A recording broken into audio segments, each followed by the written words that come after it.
안녕하십니까. 자기계발 및 마음건강 지킴이 에렌입니다. 삶의 스토리 25번째 키워드는 일, 노동입니다. 결국 우리는 일을 하면서 노동을 하면서 살아야 되는 존재이기 때문에 삶의 스토리에 노동은 어쩌면 빠질 수 없는 키워드이지 않을까 싶습니다. 인간이 어떤 존재야? 크게는, 작게는 나는 누구인가? 이 개념을 설명하는 시도 중에서 호모 라보란스라고 하는 개념이 있습니다. 라보란스는 일, 노동을 의미하는 글자인데 노동을 하는 존재야. 즉, 일을 통해서 내가 어떤 사람인지를 확인하는 존재. 이를 호모 라보란스라고 표현합니다. 인간은 끊임없이 살아가려면 노동을 해야 되는 건 필수적인 것이고 그 노동이 결국에 삶의 원동력이 되기도 할 것이고 더 나아가 깊게 들어가면 그 노동이 바로 나야 라고 하는 나의 정체성도 설명할 수 있습니다. 제가 간혹 너 누구입니까? 당신 누구이십니까? 물어보면 가장 많이 이제 대답하는 건 뭐 이름으로 대답하기도 하는데 또 하나가 바로 무엇이냐면 나는 아티스트야. 그래서 나는 예술하는 사람이야. 이렇게 자기의 직업으로서 자기를 설명하기도 합니다. 그래서 어쩌면 우리는 밥 먹고 자고 노는 시간 외에는 살기 위해서 노동을 하고 그 노동으로 나를 설명하기도 하는 그런 존재라고도 볼 수 있습니다. 우리가 노동 일의 가치를 인정하고 그리고 그 일을 하면서 보람도 있으면서 그리고 나한테 맞는 업이어야 될 겁니다. 그 업을 실행할 수 있는 직장을 구하고 그 안에서 끊임없이 변화하는 사회 속에서 나도 끊임없이 움직이면서 살아야 되는 게 바로 인간이지 않을까 싶습니다. 자기 노동에 의지하는 자는 살고 자기 노동에 의지하지 않는 자는 살 수 없다. 제가 한 말은 아니고 동양의 이제 묵자라고 하는 철학자가 한 말입니다. 그러니까 결국에 노동을 해야 산다라고 하는 것을 강하게 좀 어필한 문구라고 볼 수가 있습니다. 자, 근데 인류 역사 속에서 이 노동의 의미가 조금 변화했습니다. 그래서 제1 초창기의 인류는 노동이라고 하는 것을 가장 중요하게 바라봤던 게 농사였습니다. 농사. 그러다가 제2차 사회로 진입을 하면서 이제 농사라고 하는 노동보다 산업이라고 하는 노동의 가치가 커졌습니다. 그러다가 3차 사회로 진입하면서 산업이라는 노동보다는 지식과 정보라고 하는 노동이 커졌습니다. 그래서 우리가 1차 사회, 2차 사회, 3차 사회로 구분을 하는데 지금 내가 살고 있는 이 시점은 지금 현재는 3차 사회입니다. 그런데 조만간 4차 사회는 분명히 올 겁니다. 왜? 숫자 3 다음엔 4가 나올 거니까. 자, 그러면 4차 사회에서 가장 큰 노동의 가치는 뭐가 될까? 어떤 노동이 가장 큰 가치가 될 것인가? 이런 부분들에 대해서 한번 고민을 하시고 찾아보셨으면 좋겠습니다. 일단 이 노동이 분명히 변화했다라고 하는 건 앞서서 잠깐 말씀드렸는데 그 중에서 크게 두 가지를 좀 말씀드려보고 싶습니다. 하나는 직업과 직장이 이제는 조금 달라졌다, 의미가 다르다라고 하는 거 많이 인식하는 것 같습니다. 자, 직업은 내가 하는 일입니다, 일. 그런데 직장은 내가 하고 있는 일을 하고 있는 그 공간의 개념입니다. 과거에 우리는 직업보다는 직장이 되게 중요했습니다. 그래서 내가 어떤 회사에 다닌다라고 하는 프라이드가 가장 컸다면 이제는 최근의 사람들은 내가 어떤 회사를 다니고 있다라고 하는 의미에서 나 그 안에서 어떤 일들을 하고 있어 라고 하는 업으로 좀 이동을 한 것 같습니다. 그래서 공간의 개념에서 이제는 하고 있는 일의 개념으로 좀 의미는 변화한 것 같습니다. 그리고 또 이제 달라진 것 중에 하나가 직업을 바라보는 시각도 좀 변화한 것 같습니다. 우리가 흔히 뭐 투잡이다, N잡러다, 본캐다, 부캐다 이런 용어들을 많이 사용하고 있습니다. N잡러는 본업 이외에 내가 여러 개의 직업을 병행하고 있는 사람을 좀 지칭합니다. 그러니까 우리가 이제 통계에서 수학에서 N이라고 하는 거 수에 압을 말하기 때문에 에는 즉 2개 이상의 복수를 의미하는 것이고 내가 직업을 2개, 3개, 4개를 가지면서 살겠다. 이런 것들을 의미합니다.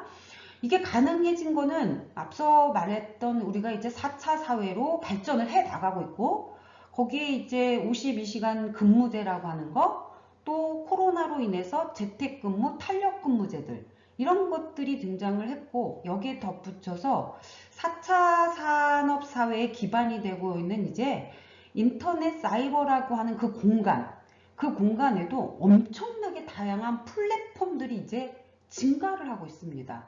그래서 오프라인에서도 일을 하지만 온라인에서도 일을 하는 사람들이 증가를 한다라는 겁니다. 그러면서 이제 본캐, 부캐 이런 개념들이 등장을 했습니다. 자, 본캐, 부캐는 원래는 이제 게임에서 사용하는 용어입니다. 본캐는 내가 처음에 게임을 시작할 때 만들어 놓은 캐릭터, 그래서 가장 나의 오래되어 있는 게임상의 내 모습을 본캐라고 합니다. 근데 우리가 원래 내 모습을 오랫동안 유지하다 보면 약간 지루하거든. 좀 지겹다라고 하는 생각이 듭니다. 그래서 기존의 캐릭터가 지루하고 좀 지겹다 보니까 새로운 캐릭터를 좀 하나 더 만들어서 게임을 해야 되겠다. 그래서 이거는 좀 본래 가지고 있던 캐릭터하고는 좀 상반된 캐릭터로 내가 갈 거야 라고 하는, 이거를 우리가 이제 부캐라고 표현합니다. 근데 이 게임상의 본캐와 부캐라는 용어가 직업에도 좀 들어왔습니다.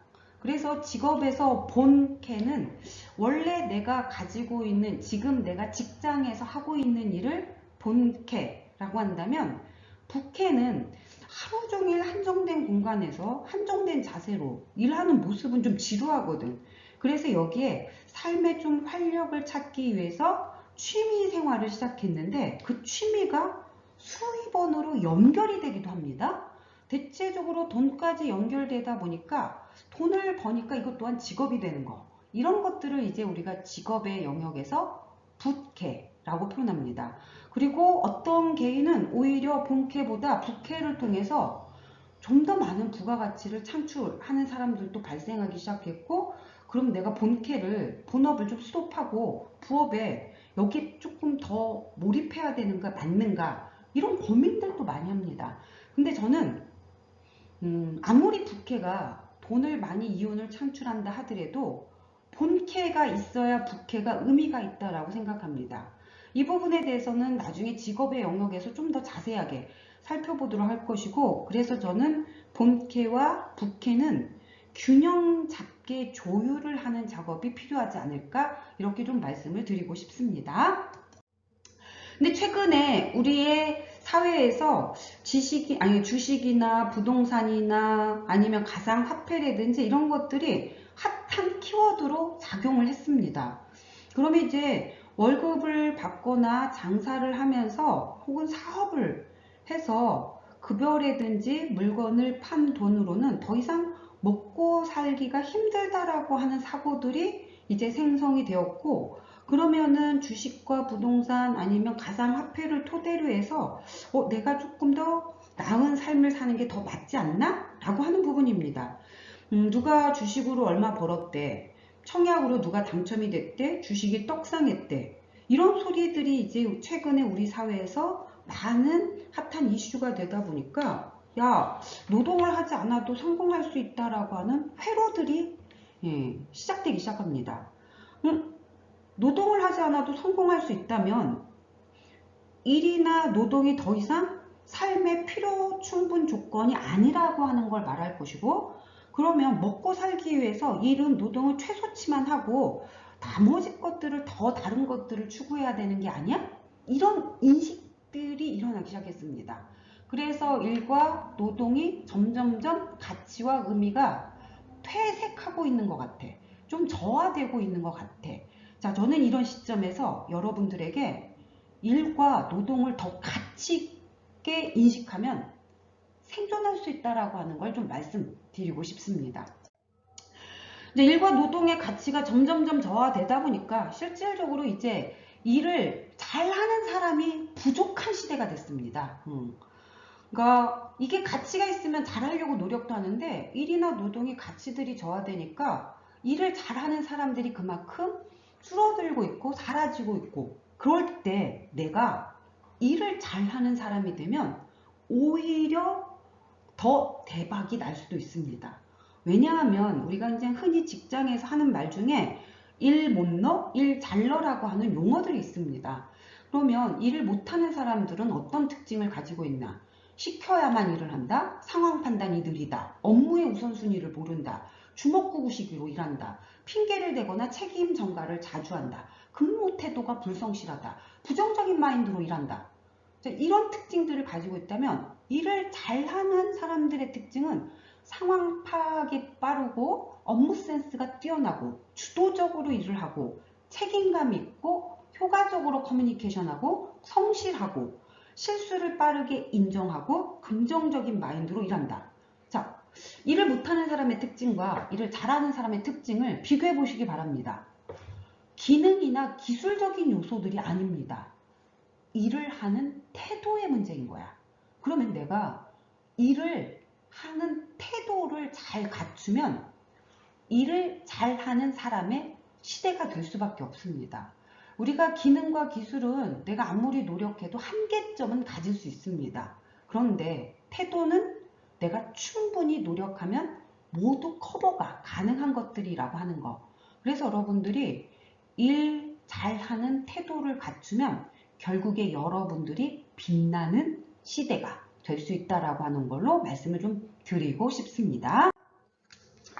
자, 일을 잘한다라는 것은 결국에 일을 잘하는 태도가 좋다라는 걸 말할 것이고, 내가 하고 있는 일을 좀 더 의미 있게 중요하게 생각도 할 것이고, 그러면서 많은 사람들에게 인정을 받을 수 있는 퍼포먼스도 만들고, 가장 중요한 것은 나의 만족과 나의 성취감이 높다라고 하는 부분입니다. 일이 단순히 먹고 사는 생계수단이 아니라 나의 삶을 만족스럽고 내가 한 성취를 내가 인정하는 그런 일들을 하실 때 일을 좀 잘한다라고 볼 수가 있습니다. 자신의 모습을 이제 드러내기 위해서 노동을 해야 되는 시대가, 사회가 온 것이고, 그러면 나의 모습을 드러내기 위해서 나는 어떤 일을 하는 게 좋을 것인가? 이런 질문들을 우리가 이제 고민을 해야 될 겁니다. 저는 좋아하는 일을 좀 하셨으면 좋겠다라고 말씀을 드리고 싶습니다.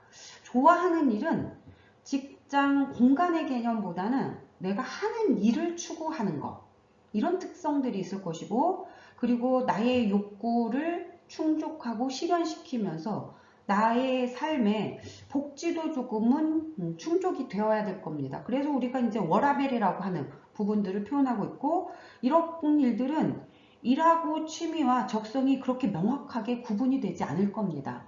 일하는 게 여가이고 여가가 일이고, 이런 특성들을 가지고 있는 일을 찾아야 될 겁니다. 그러면 좋아하는 일을 찾으셔야 되겠습니다. 그럼 좋아하는 일은 뭘까? 라고 하는 부분에 대해서는 질문만 던져놓고 다음 차시에 다음 주제로 좋아한다라는 건 무엇을 의미하는지 한번 준비해 가지고 오도록 하겠습니다.